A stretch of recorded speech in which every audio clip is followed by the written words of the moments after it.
Comment comprendre vos rêves avec la technique périphérique? Alors vous voyez ici sur le côté droit, dans cette zone-là, vous voyez apparaître ici une photo qui pourrait parfaitement être, et j'ai pris cet exemple, une scène d'un rêve. Alors regardez bien ceci parce que ce que je vais vous apprendre là peut vous permettre, et sans doute ce sera le cas, vous permettre d'apprendre à comprendre vos rêves. Si on s'en tient à une théorie une méthode un peu empirique, on aurait dit voilà, vous rêvez, et là en l'occurrence le rêve représente un peintre, un monsieur qui peint sur une toile dehors. Bon.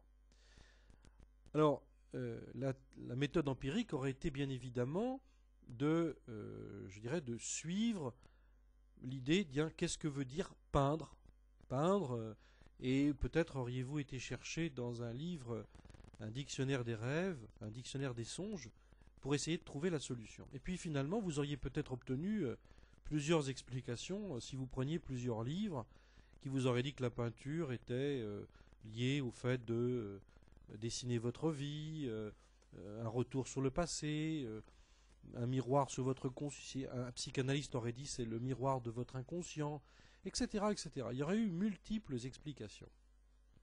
Alors on sait aujourd'hui que ça n'est pas comme cela qu'on peut arriver à comprendre le rêve.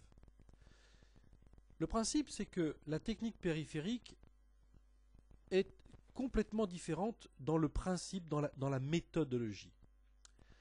Alors, le point que nous allons essayer de mettre en avant, c'est que la technique périphérique nous apprend que nous faisons tous une erreur majeure lorsque nous essayons de comprendre nos rêves.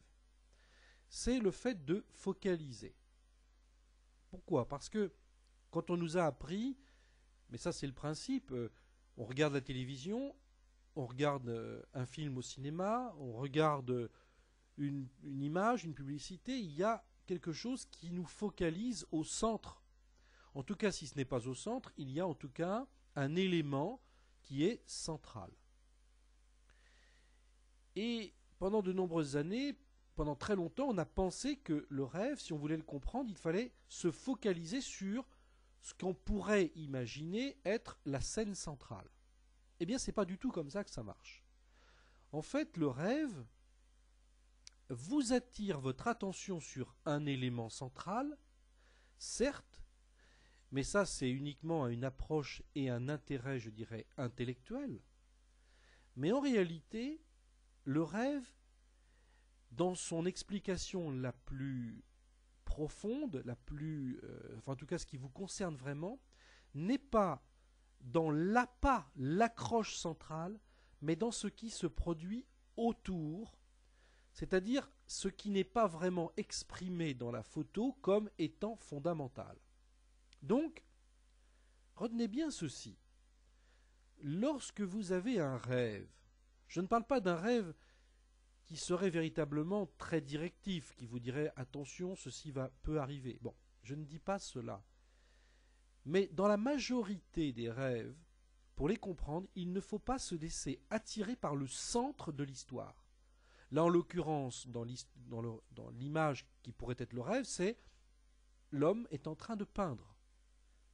Donc, ce qu'il faut faire, c'est avoir une vision périphérique. Et donc, qu'est-ce qu'on entend par vision périphérique? Votre rêve a construit une histoire autour de ce peintre, par exemple. Eh bien, regardez bien autour, ce qui compte, autour et en profondeur. Regardez par exemple ici le vert. Ici, bien évidemment, le vert est mis en avant, puisque d'ailleurs c'est une peinture, avec le vert qui se trouve ici. Donc là, on a déjà un aspect intéressant. Et vous voyez d'autres personnes, d'autres lieux. Sans doute allez-vous reconnaître un commerce, un lieu que vous connaissez, un endroit que vous avez peut-être déjà vu. Regardez aussi les objets sur lesquels on n'y porte pas vraiment son attention dans le rêve, parce que ce sont des objets, là, ici, en l'occurrence, un peu plus éloignés, et on a l'impression qu'ils sont secondaires. Notez bien que ces objets ont leur importance. Il est là, le message. Il est là, peut-être, dans l'expression ou le rassemblement de personnes. Il est peut-être dans les petits objets qui se trouvent ici, dans la palette. Il est peut-être au niveau de la façon dont la personne est habillée. Regardez bien le pull-over. Est-ce qu'il y a quelque chose dans ce pull-over qui vous rappelle ou qui vous parle? Donc, vous devez porter l'attention sur ce qu'on appelle les aspects indirects. Et des aspects indirects, c'est souvent quelque chose que l'on oublie ou que l'on néglige. Le rêve construit quelque chose à partir d'un centre, mais il ne faut pas porter son attention sur ce centre. Je ne dis pas qu'il ne faut pas y porter son attention définitivement, mais il faut le faire uniquement à la fin. Ce qui compte avant tout, c'est la vision périphérique. Alors, un des outils que je vous conseille, c'est par exemple de vous poser des questions. Regardez par exemple de vous poser des questions sur le contexte. Dans quel état d'esprit étiez-vous sur le plan par exemple émotionnel au moment où vous avez rêvé cela? Voilà une phase indirecte. Est-ce que j'étais serein, anxieux, interrogatif? Il faut bien évidemment apporter son état d'esprit sur aussi les points communs. Alors là, on en a vu un, c'est le vert. Mais il pourrait y en avoir d'autres, bien évidemment. Et puis, je répète, sur les aspects indirects. La personne qui est ici, par exemple, est une vision périphérique, un aspect indirect qui peut peut-être être beaucoup plus parlant, ne serait-ce ici que ce poteau, etc. Donc, retenez bien cette base. La compréhension n'est pas dans la partie centrale, mais dans la périphérie, dans ce qui n'est pas exprimé de façon directe. À partir de là, vous aurez des vrais outils pour mieux comprendre vos rêves. Vous ne considérerez plus le rêve comme étant, par le point central de l'histoire, ce qui vous interroge, vous préoccupe.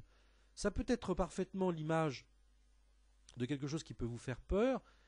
Eh bien, le rêve va utiliser une image, par exemple, je ne sais pas, moi, je ne sais pas, peut-être, ça peut être un serpent. Alors, vous allez vous focaliser sur l'idée du serpent, essayer de chercher des explications, alors qu'en fait, posez-vous la question, dans quel contexte était cette image ou ce rêve de serpent? Est-ce qu'il était sur un objet que je connais? Est-ce qu'il était dans un lieu que je découvre pour la première fois ou qu'au contraire, j'ai déjà été, que je connais aussi? Est-ce qu'il y avait une autre personne, etc., etc. Le rêve utilise un point focal pour que vous puissiez, à partir de cette histoire, trouver l'explication dans la partie indirecte. C'est là que l'inconscient, on voit que l'inconscient ne fonctionne pas de la même manière que le conscient. Le conscient focalise, l'inconscient, lui, est plutôt en forme périphérique. Voilà. J'espère que cette explication vous aura permis de trouver un moyen de comprendre vos rêves et par la technique périphérique de faire véritablement des grands progrès. Merci de votre attention. Bonne journée.